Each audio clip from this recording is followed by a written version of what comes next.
तो इस वीडियो में हम लोग डॉक्टर केसी सिन्हा 7 क्लास का चैप्टर नंबर 9 का बी देखने वाले हैं। जैसे कि आप सभी को पता है इस चैप्टर का नाम त्रिभुज और उसके गुण है। तो सबसे पहले हम लोग यहाँ पे बेसिक देखेंगे और बेसिक का स्टार्ट करने से पहले अगर आप चैनल पर नए हैं तो चैनल को सब्सक्राइब करके बेल आइकन प्रेस कर दें ताकि आने वाले वीडियो की नोटिफिकेशन सबसे पहले आप तक पहुँच जाए। डिस्क्रिप्शन में लिंक दिया होगा सभी प्लेलिस्ट का और साथ में टेलीग्राम का भी, और टेलीग्राम को ज्वाइन नहीं किए तो ज्वाइन कर लीजिएगा क्योंकि जो भी मैथ का पीडीएफ होता है वहाँ पे अपलोड कर दिया जाता है। तो अगर आप जुड़े होंगे तो आपको नोटिफिकेशन मिल जाता है, आप आसानी से वहाँ से डाउनलोड कर सकते हैं। और इस वीडियो पे कोई ऐड देखे तो प्लीज़ उसको स्किप ना करें। तो देखिए आप यहाँ पे बोल रहा है त्रिभुज में संगामी रेखाएं। सबसे पहले संगामी रेखाएं के बारे में हम लोग जानेंगे। तो इसका जो डिफिनेशन है वो है जो रेखाएं एक बिंदु से होकर जाती है वे संगामी रेखाएं कहलाता है। यानी जो रेखाएं एक ही बिंदु से जाती होगा उसको, जैसे कि हमारे इधर आपको फिगर दिख रहा होगा यहाँ पे, तो जो भी रेखाएं हैं यहाँ पे देख रहे हैं सभी एक ही बिंदु पर जा रहे हैं। यहाँ पे बिंदु एक मिल रहा है आपको ओ, तो ये हमारे जो रेखा होंगे वो संगामी रेखाएं होंगे। तो इसमें ज़्यादा कुछ समझना नहीं है। अब हम नीचे आते तो यहाँ पे देखिए त्रिभुज की माध्यिकाएं या मध्यगत रेखाएं। माध्यिकाएं मतलब नाम से ही पता चलता है कि जो बीच से हो, ठीक है।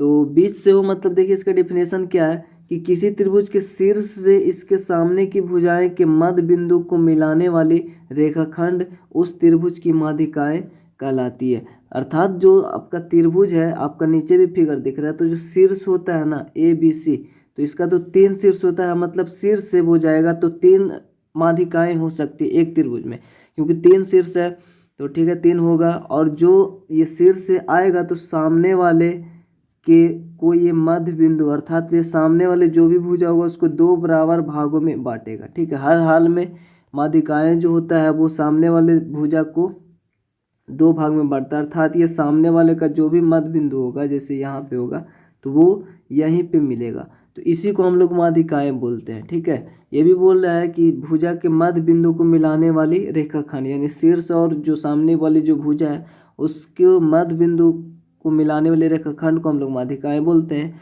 और माध्यिकाएं जो होगा वो 3 होगा, ठीक है। और ये जिस बिंदु पर मिलता है उसको हम लोग केंद्र बोलेंगे, ठीक है। तो अगर हमको केंद्र निकालना होगा किसी भी त्रिभुज का तो उसमें कम से कम 2 माध्यक अगर हम खींचेंगे ना, 2 माध्यक इस प्रकार से, तो हमारा ये केंद्र मिल जाएगा।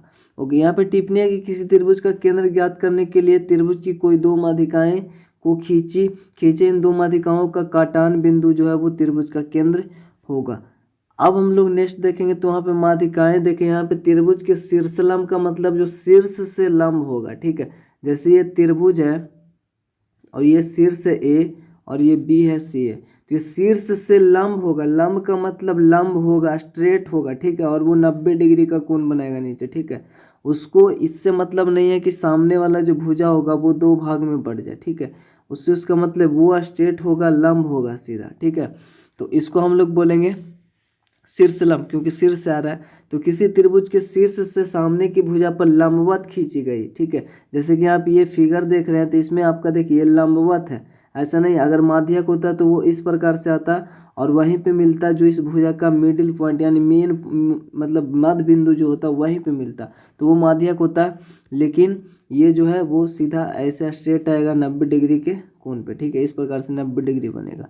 तो ये होगा जो किसी त्रिभुज के शीर्ष से सामने की भुजा पर लंबवत खींचे गए रेखाखंड उस त्रिभुज का शीर्षलंब, या फिर इसको हम लोग ऊंचाई भी कहते हैं। ओके, और यहाँ पे देखिए इस प्रकार से बहुत सारे रेखे हैं, तो लेकिन इसमें वही शीर्षलंब होगा जो स्ट्रेट आया है 90 डिग्री का बनाया, ठीक है। जैसे कि आपको दिख भी रहा होगा, फर्स्ट और सेकंड फिगर दोनों आप समझ पा रहे होंगे। नेक्स्ट आपका आता है त्रिभुज की भुजाओं की लंब समद्विभाजक, यानी जो भुजा होता है उसका लंब समद्विभाजक, तो मतलब जो लंब आएगा उस भुजा को 2 भागों में बांटेगा। जैसे यहाँ पे फिगर से हम लोग देखकर समझ लेते हैं। ये फिगर जो आप देख रहे हैं आपसे एक लंब समद्विभाजक है, ठीक है।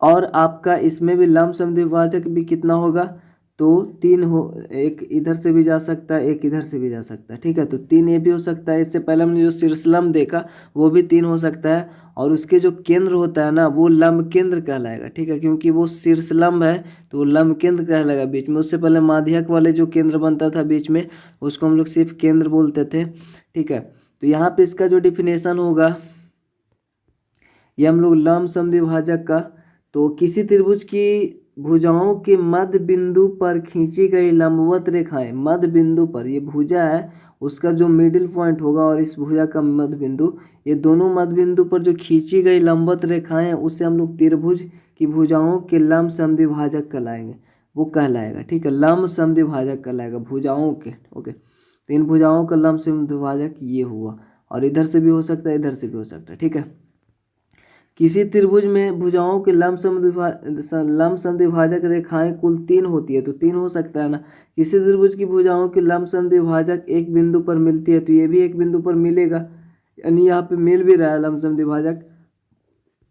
भुजाओं के लंब समद्विभाजक एक बिंदु पर मिलते हैं। किसी त्रिभुज की भुजाओं के लंब समद्विभाजक एक बिंदु पर मिलते हैं, जिस बिंदु पर त्रिभुज की भुजाओं के लंब समद्विभाजक मिलते हैं उसे हम त्रिभुज का परिकेंद्र कह लेंगे। ठीक है, और यहाँ पे नीचे आपका है त्रिभुज के कुछ गुणों का सत्यापन। तो कुछ गुण जैसे कि हमने पीछे पढ़ा था, जैसे कि यहाँ पे देखिए, अब तक हम निम्नलिखित ज्यामितीय तथ्यों से परिचित हो चुके हैं। दो संगलन अर्थात आसन कोण जिनकी उभयनिष्ठ अनुभयनिष्ठ यानी उभयनिष्ठ भुजाएं विपरीत दिशा में हो रैखिक क्यों बनाते हैं। तो जो विपरीत दिशा में होता है वो हमने पीछे भी पढ़ा था, विपरीत दिशा में है तो रैखिक क्यों बनाएगा, 180 डिग्री दोनों का योग होगा। ठीक है, रैखिक संगलन कोण का योग जो होता है वो 180 डिग्री होता है। ओके, अब यहाँ पे हम लोग नीचे, ये तो हमने पढ़ा भी था पीछे, और ये कुछ है भी नहीं है वैसे। यहाँ पे एक्स बाई है, एक्स का मान निकालना होगा, बाई का मान निकालना होगा, तो एक कोई रहेगा दिया हुआ। ठीक है, यदि दो रेखाएं प्रतिच्छेद करती हैं तो शीर्षाभिमुख कोण बराबर होते हैं। जैसे कि यहाँ पे देख रहे हैं उस प्रकार से ये शीर्षाभिमुख कोण बराबर होंगे, तो यहाँ पे जो शीर्षाभिमुख कोण होंगे वो होंगे इस प्रकार से, ये और ये, यानी ए बराबर होंगे बी के, एक्स बराबर होंगे बाई के। ठीक है, और ये स्ट्रेट है तो ये टोटली ये होगा 180 डिग्री। तो एक्स अगर हमारा 80 होगा तो ये 100 होगा कि नहीं होगा, क्योंकि टोटल 180 होता है जैसे ऊपर में था। अब यहाँ पे 3rd नंबर क्वेश्चन में, यदि कोई समांतर रेखाओं कोई रेखा प्रतिच्छेद करती है, तो समांतर रेखा वाले हमने भी देखा था पहले, जैसे एकांतर कोण यानी जो तिरछा तिरछी कोण होता है, तो एकांतर अंतः कोण होता है, एकांतर बाह्य कोण होता है। ठीक है, और उसी प्रकार से एकांतर कोण जैसे कि यहाँ पे देख रहे हैं पहला में ए में, तो एकांतर कोण कौन कौन से होगा, तो एकांतर कोण जैसे कि ये एक्स हो गया और ये बाई हो गया, एकांतर कोण हुआ अंतः है तो अंतः कोण होगा, लेकिन यहाँ पे एकांतर कोण है एक्स बराबर बाई इक्वल हो गया। उसी प्रकार से बी है और ए है। ठीक है, ये भी एकांतर कोण से होगा। संगत कोण युग में बराबर होते हैं, संगत मतलब वही स्थान पे हो, जैसे यहाँ पे P बराबर एक्स जो है, P और बराबर एक्स, तो ये एक संगत कोण होगा, क्योंकि यहाँ पे P का भी वही स्थान है, यहाँ से इन कर रहा है, और सेकंड जो रेखा है यहाँ से ये इन कर रहा है, तो ये वाले संगत होंगे, तो यानी P बराबर एक्स एक संगत कोण हुआ।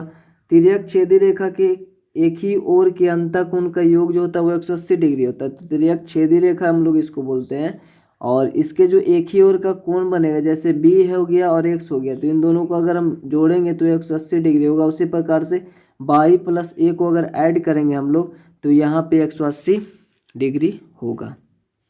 ठीक है, अब यहाँ पे देखिए बोल रहा है क्या कि किसी त्रिभुज के अंतः कोण का जो योग होता है दो समकोण या फिर 180 डिग्री होता है, तो ये आप सभी को पता भी होगा कि तीनों कोण का योग अर्थात कोई भी किसी भी त्रिभुज का अंतः कोण का योग 180 डिग्री होता है। अब ये त्रिभुज के एक अंदर वाले पोर्शन होते हैं, एक बाहर वाले और एक बीच वाले होते हैं। ठीक है, जैसे कि अंतरंग यानी अभ्यंतर और एवं बहिरंग भाग। तो यहाँ पे किसी तल में एक त्रिभुज खींचा जाए तो तल 3 भागों में बढ़ जाता है। चित्र 1 में एक अंदर भाग है, चित्र 2 में एक बाहर भाग है, और चित्र 3 में स्वयं एक त्रिभुज है। ठीक है ना, इस प्रकार से, और इस प्रकार से क्वेश्चन हमने पीछे बनाया था। त्रिभुज के अंदर का भाग त्रिभुज का अंतरंग और त्रिभुज के बाहर जो होगा वो बहिरंग कहलाता है। बगल के चित्र में बिंदु पी क्यू त्रिभुज के पी क्यू जो है वो त्रिभुज ए बी सी के क्रमशः अंतर्गत एवं बहिरंग, यानी ये बाहर है ये अंदर है। ठीक है, और यहाँ पे त्रिभुज के अंतः एवं बहिष्कोण के बारे में हम लोग देखते हैं। तो यहाँ पे देखिए ए बी सी जैसे है ये एक त्रिभुज है, तो इसमें जो हमारा ये जो बढ़ाया गया भुजा है सी को, तो ये बाहर एक कोण बनता है इस प्रकार से, तो ये बाहर वाले कोण हो गया, बहिष्कोण ये भी हो गया। तो इसमें जो टोटली जो कोण होगा वो 6 बाह्य कोण होंगे और 2 अंतः कोण हो, 3 अंतः कोण होंगे। 3 अंदर में जो कोण है वो 3 ही रहेगा, लेकिन बाहर 6 होंगे, क्योंकि एक इधर से बन रहा है एक, तो एक इधर से भी बढ़ाएंगे हम लोग तो इधर भी बनेगा ना, तो 2 हो जाएगा, तो 2 दूनी 4, 2 तिया 6, इसी प्रकार से सभी शेष पे बनेगा, हमने पीछे भी बताया था, ठीक है। और जो बाह्यकोण होता है ना, बहिष्कोण, वो इसके जो सामने वाले कोण है दो अंतःकोण, इन दोनों को योग के बराबर होता है। तो ये आपको याद होना चाहिए ताकि हम लोग बनाए आगे क्वेश्चन तो ये हमारी हेल्प करेगा, ठीक है। तो अब हम लोग फाइनली यहाँ पे क्वेश्चन को सोल्व करेंगे। तो 9 का भी एक्सरसाइज है इस अध्याय में हम लोग पठित, छोड़िए इसको, यहाँ पे क्वेश्चन बोला सही उत्तर को चिन्हित करना है। काफ़ी यहाँ पे शॉर्ट क्वेश्चन ये बनेगा क्योंकि आपका ये ऑब्जेक्टिव टाइप क्वेश्चन है। तो यहाँ पे आपको सोल्व तो लिखना ही है, कोई भी मैथ बनाने से पहले आपको सोल्व या फिर हल लिखना है। किसी त्रिभुज के दो कोणों का मान 72 डिग्री और 60 डिग्री है, अर्थात कोई त्रिभुज होगा तो उसमें दो कोण का मान, जैसे 3 कोण होता है, ठीक है, 3 कोण ही होता है। तो इसमें इस प्रकार से अगर त्रिभुज होगा तो 3 कोण होता है और उसमें दो कोण अगर एक 60 है और एक 72 दिया हुआ है तो तीसरा क्या होगा। तो हम लोग जानते हैं, हम यहाँ पे लिख सकते हैं, अच्छे से बना सकते हैं कि हम जानते हैं कि त्रिभुज के तीनों कोणों का योग जो होता है वो तीनों कोणों का योग 180 डिग्री होता है, ठीक है। ये लिखना है आप ही को। उसके बाद आप लिखेंगे यहाँ पे, अगर त्रिभुज का नाम दे देंगे या फिर हम लोग डायरेक्ट लिख सकते हैं त्रिभुज, या फिर डायरेक्टली हम लोग लिख सकते हैं तीसरा कोण बराबर, क्योंकि तीसरा कोण लिख रहा है ना, तो इसीलिए तीसरा कोण बराबर आप लोग लिखिएगा। तीसरा कोण बराबर आपका क्या हो जाएगा, तो 180 डिग्री टोटली होता है ना, उसमें से अगर हम दोनों जोड़ के घटा देंगे तो तीसरा कोण निकल जाएगा। वो यहाँ पे हम लोग उसको जोड़ देंगे, तो जैसे कि 60 और 72 डिग्री था, ठीक है, तो 60 और 72 को हम लोग जोड़ेंगे यहाँ पे, ठीक है, जोड़ के घटा देंगे, ठीक है। तो आपको लिखना है उसी तरीके से, और जो भी है 180 डिग्री है टोटल, उसमें से 72 डिग्री और 60 डिग्री उसको जोड़ के हम लोग इसमें से घटा देंगे, तो कितना हो जाएगा, 72 से कितना हो जाएगा 2 और 7 जो 13, 132 में से 180 घटाएंगे तो कितना बचेगा, 10 में से 2 गया 8 बचेगा, और आपका यहाँ पे एक पैंचा दिया होगा उसको 7 में से 3 गया 4 बचेगा, यानी आपका 48 बचेगा, अर्थात 48 डिग्री इसका ऑप्शन नंबर ए हो जाएगा। तो आपको लिखना है, हम जानते हैं कि तीनों कोण का योग 180 डिग्री होता है, और नीचे आपको तीसरा कोण बराबर ऐसा लिख देना है, ठीक है, ठीक। उसी प्रकार से आपको दूसरा नंबर को, किसी त्रिभुज के दो कोणों का मान 105 और ये तीसरा कोण का, तो तीसरा कोण बराबर आपको लिखना है क्या, कि 180 डिग्री टोटली होता है, इसमें से 2 अगर ये घट जाएगा तो तीसरा कोण ही बचेगा ना। तो ये तो काफ़ी इजी है ना, तो इसमें 105 + 30 जोड़ के हम लोग अर्थात 135 घटा देंगे, जो आपका आंसर होगा आंसर होगा, यानी 135 अगर हम घटाएंगे 180 में से तो कितना बचेगा, 10 में से 5 गया 5, 7 में से 3 गया 4, यानी 45 डिग्री आपका बी ऑप्शन हो जाएगा, ठीक है। अब यहाँ पे देखिए दूसरा नंबर क्वेश्चन में बोला है किसी त्रिभुज का तीसरा कोण ज्ञात करें यदि उनके दो कोण हैं। तो इसमें भी सेम फंडा है, ठीक है, आपको लिखना भी नहीं है इसमें, ऐसे आप लिख भी सकते हैं कि हम जानते हैं तीनों कोण का योग 180 डिग्री होता है, तो उन दो कोण हैं तो तीसरा कोण ज्ञात करना है, तो आप सिंपली वही लिखना है, हम जानते हैं, और उसके बाद नीचे से लिखना है, इसीलिए तीसरा कोण बराबर आपको तीसरा कोण लिख देना है यहाँ पे, और बराबर में 180 में से आपको घटा देना है कितना, 90 + 60, 90 + 60 ही घटेगा, क्योंकि जब तीनों का 180 है, 2 पता है, तो टोटल 180 में से उन दोनों को घटाएंगे तो तीसरा निकलेगा, ठीक है ना। तो अब 180 में से ये घटाएंगे 150 हो जाएगा ना, 90 और 60 150 घटाएंगे तो कितना बचेगा 30 डिग्री, तो यहाँ पे 30 डिग्री आ जाएगा। तो यहाँ पे उसी प्रकार से बनाएंगे, यहाँ पे 60 30 90 होता है, तो तीसरा 90 होगा, ठीक है। यहाँ पे 90 है और ये 45, तो अगला 45 होगा, क्योंकि 45 45 90 दूनी 180 डिग्री बन जाएगा, यानी तीनों कोण का योग 180 डिग्री होना चाहिए। तो ये 120 है, 140 160, अब 20 और रहेगा 180, ये भी 160 है तो 20 और रहेगा तो 100, इसमें तो 60, हाँ ठीक है। अब यहाँ पे 30 है और यहाँ पे 80 है, यानी 70 और रहेगा, 70 30 100 और ये 80 180 हो जाएगा। तो इस प्रकार से बना लेंगे। और अगला जो आपका बोल रहा है क्या, कि क्या निम्नलिखित कोण किसी त्रिभुज के कोण है। तो अगर ये तीनों किसी त्रिभुज के कोण होंगे तो इन तीनों कोणों का योग 180 डिग्री होना चाहिए, ना तो उससे कम होना चाहिए ना तो उससे ज़्यादा होना चाहिए। तो पहला नंबर में हम लोग सोल्व करेंगे, तो यहाँ पर 30 डिग्री 125 डिग्री और 20 डिग्री को ऐड करेंगे तो हमारे पास आया 175 डिग्री, ठीक है पहला। तो जाहिर सी बात है 175 डिग्री कोण नहीं होता, तीनों कोणों का योग जो होता है 180 डिग्री होता है, तो ये नहीं होगा फाइनली। ठीक है, तो सिंपली ये नहीं होगा। सेकेंड नंबर क्वेश्चन में हम लोग इसको ऐड करेंगे तो 45 90 9 दूनी 18 180 डिग्री है, तो हाँ होगा। और उसी प्रकार से हम लोग इसको ऐड करके देख लेंगे, अगर आता है तो ठीक है, नहीं होगा तो नहीं होगा। हाँ ना में आंसर देना है तीसरा।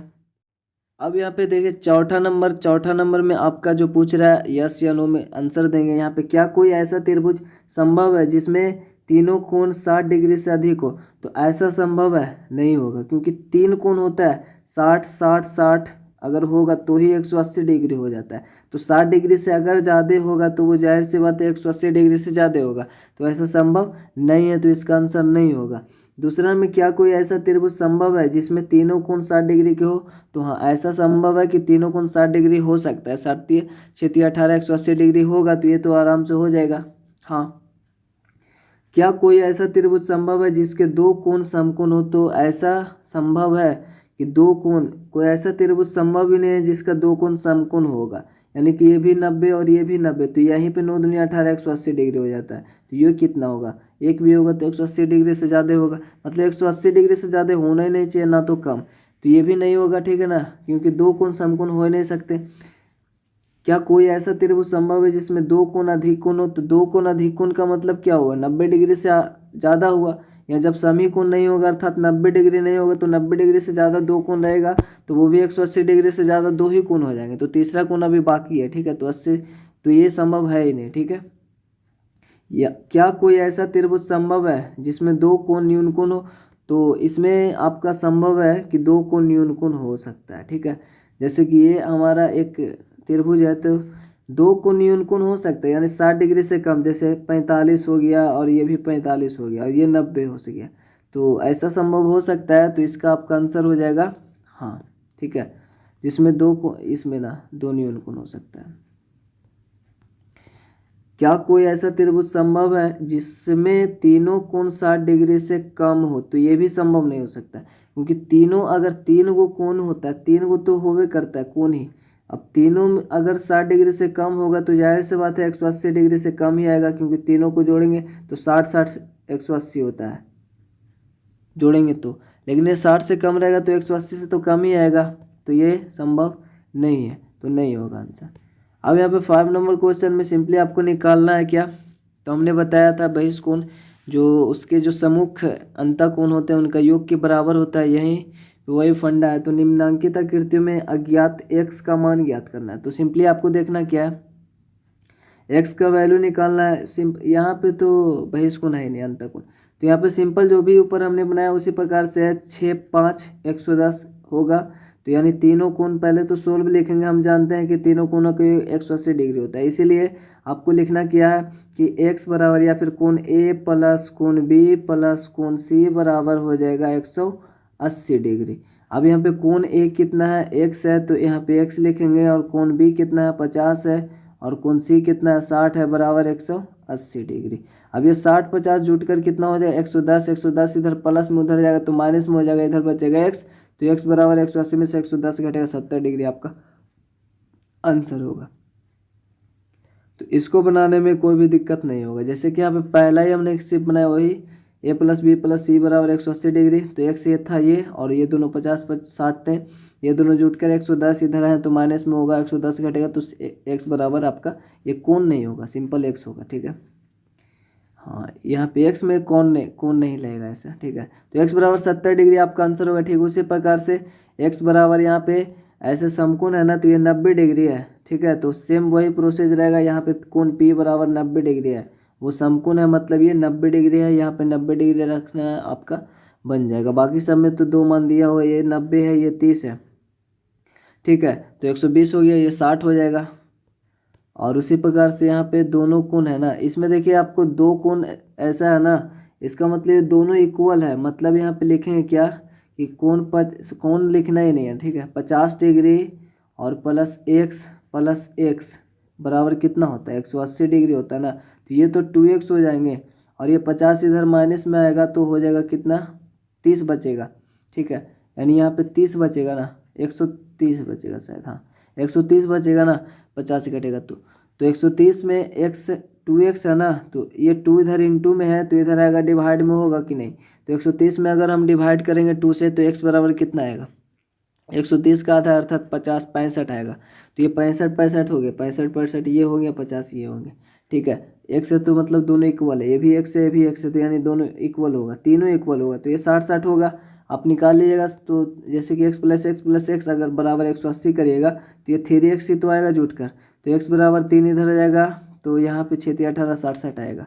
ठीक, उसी प्रकार से यहाँ पे ये 90 है ना, तो आप देखिए 2x है, सॉरी 2x है, प्लस में x है और प्लस में 90 डिग्री है ये। ठीक है, बराबर में 180 है।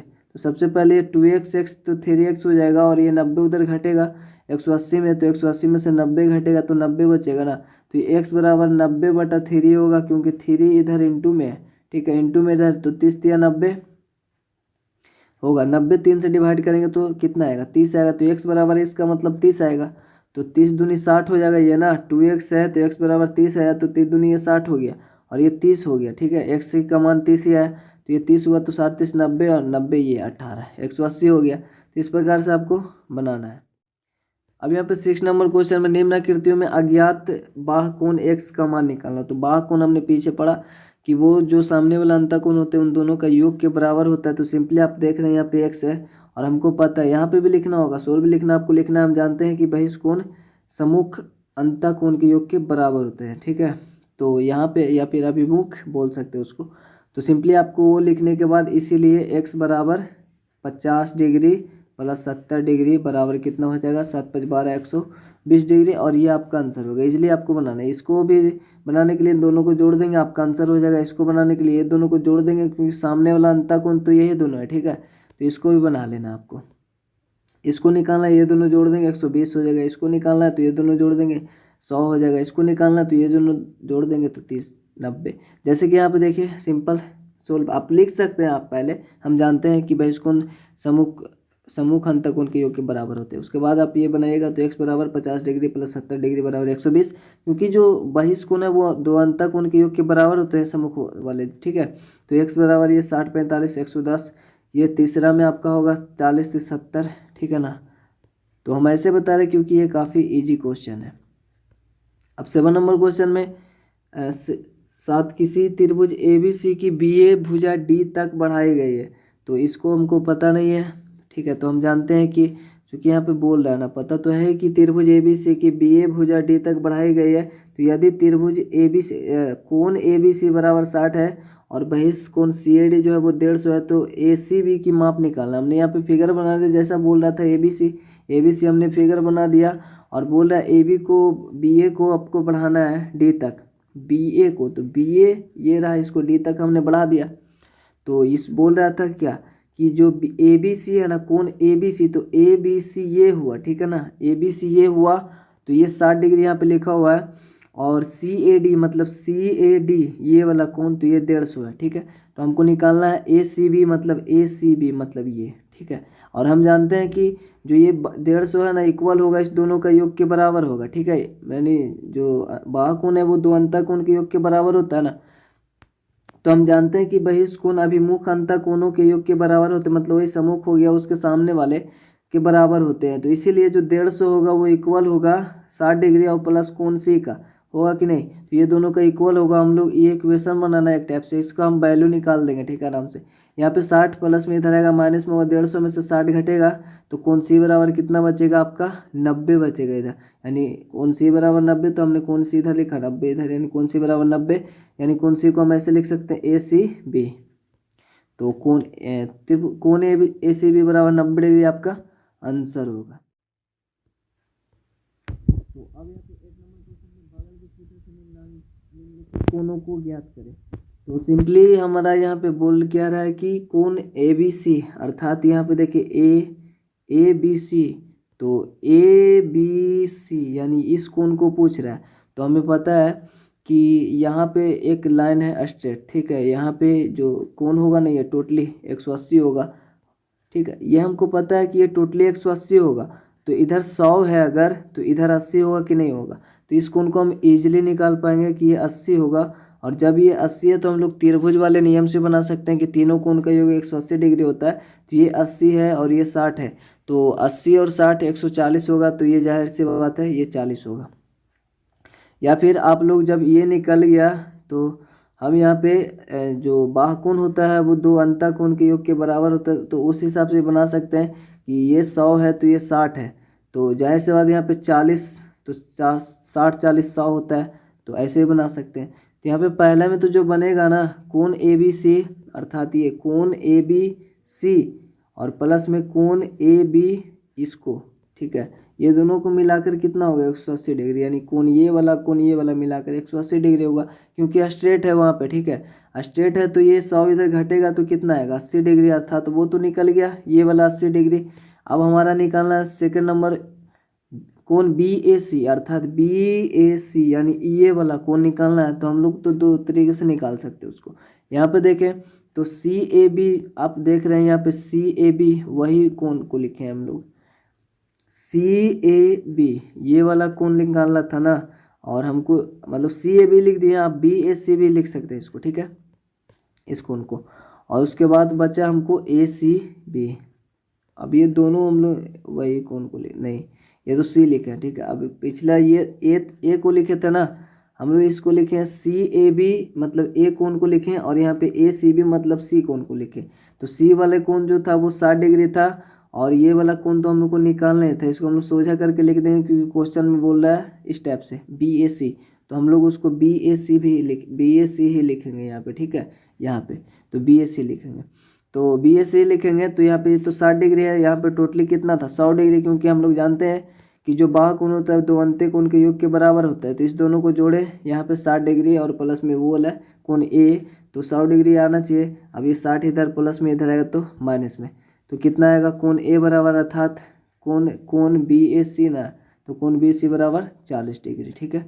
तो आप चाहे तो और भी तरीके से, जैसे है त्रिभुज का तीनों कोण का योग, क्योंकि ये तो हमारा पता हो गया, तो त्रिभुज का तीनों कोण का योग आप लिख के भी बना सकते हैं। हम जानते हैं कि तीनों कोण का योग 180 डिग्री होता है, तो इसलिए कोण ए प्लस कोण बी प्लस कोण सी, कोण ये वाला मतलब तीनों कोण का योग बराबर 180 डिग्री, तो आप प्लस माइनस करके बना सकते हैं। अब यहाँ पे 9 नंबर क्वेश्चन में देखिए, तो यहाँ पे बोल क्या रहा है कि ए सी डी मतलब ये बाह्य कोण का हमको योग निकालना है, तो सॉरी कोण निकालना है, हमको इन दोनों का योग के बराबर होता है सिंपली, तो लिख देंगे एक बार जोड़ देंगे। जैसे हमने लिखा, हम जानते हैं कि बहिष्कोण अभिमुख अंतःकोण के योग के बराबर होता है, तो ये जो है अर्थात कोण ए सी डी जो है, तो इसलिए कोण ए सी डी जो है इस दोनों के योग के बराबर होंगे, अर्थात ये मतलब जोड़ेंगे तो 65 और 55 है, ठीक है, तो 5 5 5 10 के 0 6 5 11 1 12 120 डिग्री इसका आंसर होगा। और 10वां नंबर क्वेश्चन में बोला किसी त्रिभुज का एक बहिष्कोण 60 डिग्री है और इसके सामने का अंतःकोण बराबर है।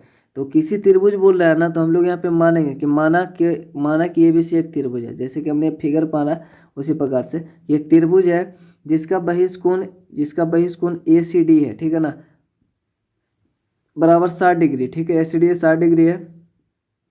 इसके सामने का अंतःकोण x डिग्री s डिग्री है, यानी इसको ये भी x माने इसको भी x माने, तो बहिष्अभिमुख अंतःकोण के योग बराबर होते हैं, या फिर हम लोग यहाँ पे पूरा लिख सकते हैं। हम जानते हैं कि बहिष्कोण अभिमुख अंतःकोण के योग के बराबर होते हैं, तो हम लोग इस प्रकार से लिखेंगे, क्योंकि वैसे ही बनेगा, क्योंकि जो क्वेश्चन बोल रहा था उस हिसाब से हमने यहाँ पे माना है वैसे एक त्रिभुज है, और ये जो हमारा है ACD एक बहिष्कोण है, ठीक है, 60 डिग्री, और जो भी अंतःकोण था दोनों अंतःकोण बराबर है, चूँकि तो ए भी एक्स ही होगा, और जो भी लिखना है यहाँ पे लिखेंगे, क्योंकि बहिष्कोण जो होता है अभिमुख अंतःकोण के योग के बराबर होता है, ये लिखने के बाद ही हमने ऐसा करना है, ठीक है, क्योंकि इसलिए ये जो आपका था ना 60 डिग्री ACD वो x प्लस एक्स अर्थात दो अंतःकोण के योग के बराबर होते हैं, तो 60 डिग्री है, और ये 2x होगा, 2 इधर इंटू में इधर डिवाइड में होगा तो 30 डिग्री होगा ना। तो अब यहाँ पे देखिए 60 डिग्री है, तो इन दोनों का योग भी 60 डिग्री होना चाहिए, तो दोनों इक्वल होगा, तो 60 डिग्री को दो भाग में बांटेंगे 30 तो होगा ही, तो सेंस वाली बात है 30 ही होगा। अब यहाँ पे 11 नंबर क्वेश्चन है, तो यहाँ पे किसी त्रिभुज के दो अंतः सम्मुख कोण, किसी त्रिभुज के दो अंतः सम्मुख कोण का मतलब जो अंदर वाले कोण है दो, ठीक है, उन कोणों की माप एक 60 है और एक 80 है, उसके बाह्य कोण की माप ज्ञात करना है। तो जो बाह्य कोण इन दोनों का योग के बराबर होगा, जोड़ देंगे आंसर हो जाएगा, लेकिन थोड़ा सा लिखना है क्योंकि किसी त्रिभुज बोल रहा है, तो माना कि ये भी एक त्रिभुज है जिसका बाह्य कोण x डिग्री है, ठीक है, क्योंकि बाह्य कोण निकालना है तो हमने इतना ही काम करना है, ठीक है, क्योंकि आपका वो तो दिया ही है ना अंतःकोण, तो अंतःकोण दिया। चूंकि हम लिखेंगे, हम जानते हैं कि बहिष्कोणाभिमुख अंतःकोण के योग के बराबर होता है, तो ठीक है, तो x बराबर होगा, इसीलिए x बराबर होगा 60 + 80, तो 140 डिग्री। तो आपका हो गया भाई, इसको निकल गया। तो इस वीडियो में हम लोग इतना ही क्वेश्चन देखेंगे, क्योंकि वीडियो काफ़ी लंबा हो चुका है। तो चलो सब्सक्राइब करके बेल आइकन प्रेस कर दे। कोई भी कमेंट हो आपके मन में तो आप उसको कमेंट में ही लिख सकते हैं और हमें बता सकते हैं। तो चलिए वीडियो को यहाँ पे एंड करते, मिलते हैं आपसे अगले वीडियो, तब तक के लिए जय हिंद, जय भारत।